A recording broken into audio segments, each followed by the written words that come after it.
Bye, goodbye, see you again. Goodbye, goodbye, my dear friends. Goodbye, goodbye, see you again. Goodbye, goodbye, my dear friends. Goodbye, goodbye, my dear friends. Saying goodbye is not that sad.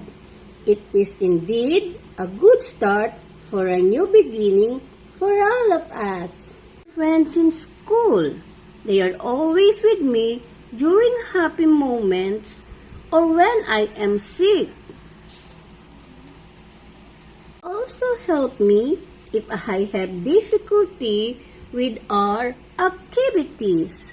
Finally, my teacher gives me encouraging words whenever I am about to stop doing my task in writing, patiently and waiting for me to finish my activity.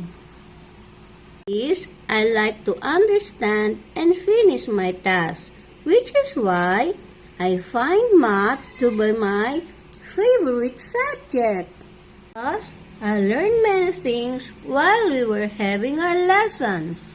Forgettable moment was when we were playing in the playground, learning inside the classroom, like a soldier to memorize which is our left foot and right foot.